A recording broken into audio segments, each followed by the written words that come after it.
Jai Shri Gurudev, good morning children. I hope you all are successfully completed the first term examination. Now this is the time to start the second term syllabus. For this, I welcome you all with your lesson of motion and measurement of the second term syllabus. Take for example, in our daily life situations, we can able to see the various kinds of objects which are said to be in motion. For example, cars, buses, trucks and trains. One can able to decide how fastly they are moving and how slowly they are moving with respect to the time. If you are knowing the concept of motion and measurement, we are able to discuss, we are able to judge the fastness and the slowness of the objects. For this, we need to discuss the concepts related to the motion and measurement. So take for example, a car. For example,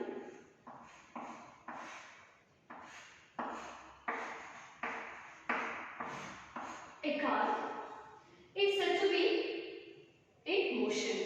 If the car is said to be in motion, if it changes its position from here to here, if the car has been changes its position from here to here with respect to the time, then it is said to be what? Motion. Then what is motion? A body which changes its position with respect to time, then this is called as what? Motion. If it does not change its place from one place to another place, then it is said to be what? Rest.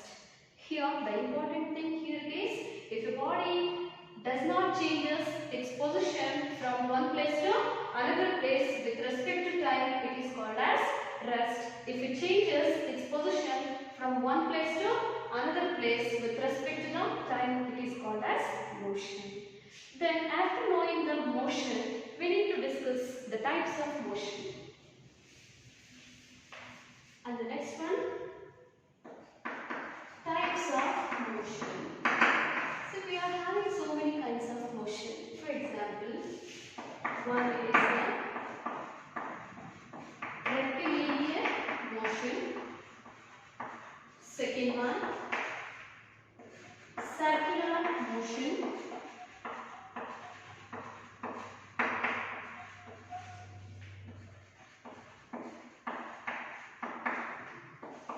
Curve motion or curvilinear motion.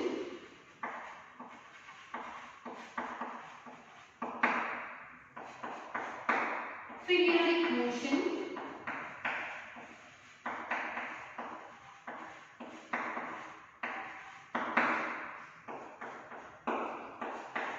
Rotational motion or rotationary motion, and the last one, oscillatory or vibratory motion. So once again, a body changes its position with respect to time, it is called as motion. Under motion, we are having different kinds of motion. It may be rectilinear motion, circular motion, curvilinear motion, periodic motion, rotational motion, oscillatory motion. So here we will study one after the other. The first one it is rectilinear motion. If your body travels in a straight line, if your body travels in a straight line, it is said to be rectilinear. That means when the motion of an object along a straight line, such kind of motion it is called as rectilinear motion. For example, a car is moving on the straight road, or a bus is moving on the straight road. Whatever the objects which are moving on the road in a straight manner, such kind of motion, we can conclude that rectilinear motion. After this, circular motion.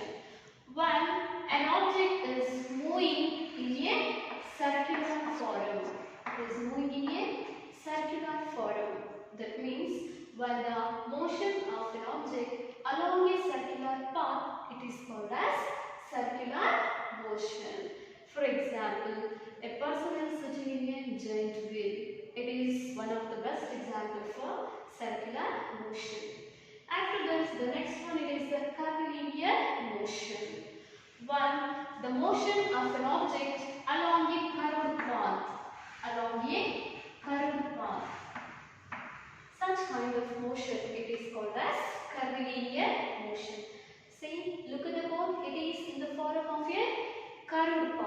Here the object moves from here in a curved manner.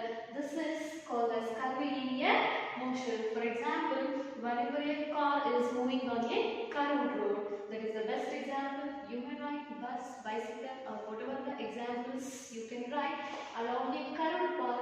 This comes under curvilinear motion. And the next one, periodic motion. So take for example, this is the clock. Here this is 12 o'clock, 6 o'clock, 3 and 9. See, after, this is nothing but a motion which repeats after a fixed interval of time. This is called as periodic motion. For example, after completion of 12 o'clock, again this handle moves to start from the 12 o'clock. That means after completion of every 12 hours, again we are going to get repetition of the time here. So that means the motion of any object repeats after regular intervals of time. Such type of motion it is called as periodic motion. Best example we can take the wall clock or the motion of the movement of Earth around the Sun. And next one, rotational motion. Here the movement of an object around any axis, it is called as rotational motion. For example, imagine that this is the Sun and Earth move around the Sun and its axis. This is called as rotational motion. That means the motion of an object around an axis. This is called as rotational motion. And next one, oscillatory motion or vibratory motion. So look at the board. This is the simple pendulum.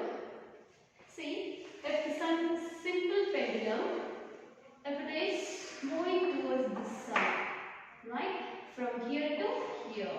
So now, right here. See again, if the pendulum again comes back.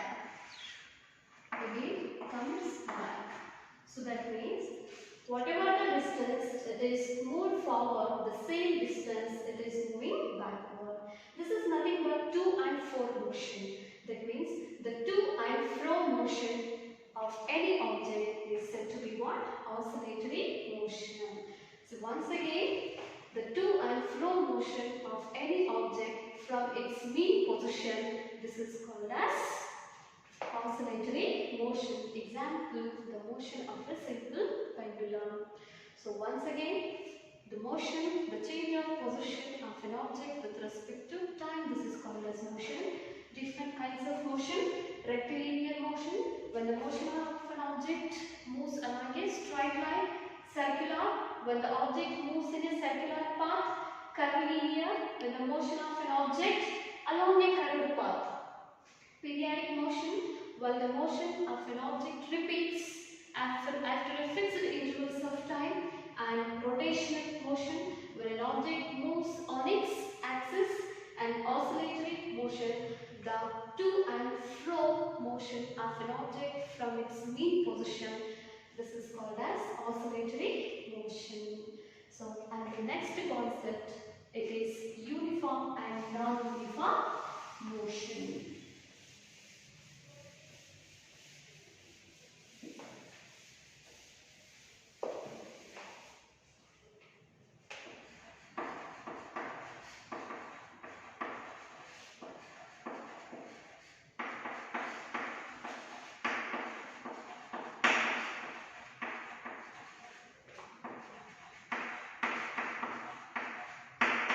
Uniform and non-uniform motion. This is very important.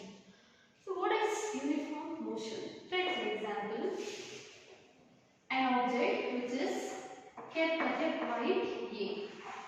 An object which is kept at a point A, it starts to move.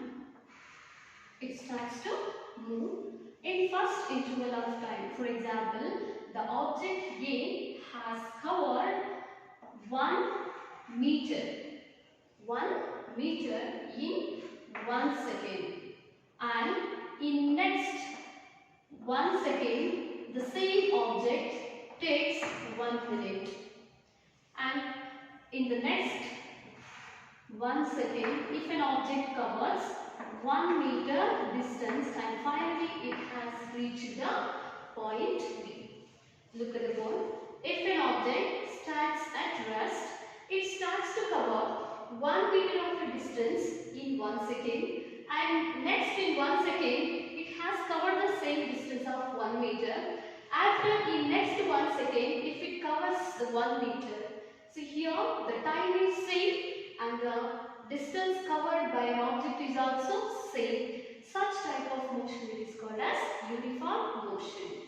If an object covers equal distances in equal intervals of time, such type of motion it is called as uniform motion. Next, non-uniform motion.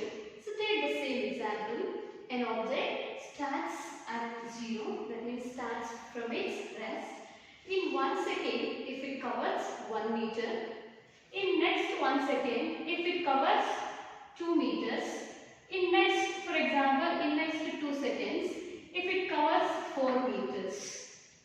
If it covers 4 meters. Look at the board. In the next session, a body starts to move. The body is A. In 1 second, it covers 1 meter. In next 1 second, it accelerates. That means the speed of an object becomes larger. So it covers 2 meters. After this, in 2 seconds, you may take 1 second also. Just I have to change the time. In 2 seconds, its distance has been increased. So that means here the time is also different and the distance covered by an object is also different. You may take the same time also here. So that means if a body covers unequal distances in unequal intervals of time, or if a body covers unequal distances in equal intervals of time, such type of motion it is called as non-uniform motion. So this is very important concepts. These concepts are helpful in your higher classes also. Right. I think after this you understood a lot from the motion and measurement lesson. If you are having any doubts, just make me a call or you can have a visit to the school. Try to solve a few questions related to the motion and measurements through your lesson. Thank you. Jai Shri Gurudev. Have a nice day.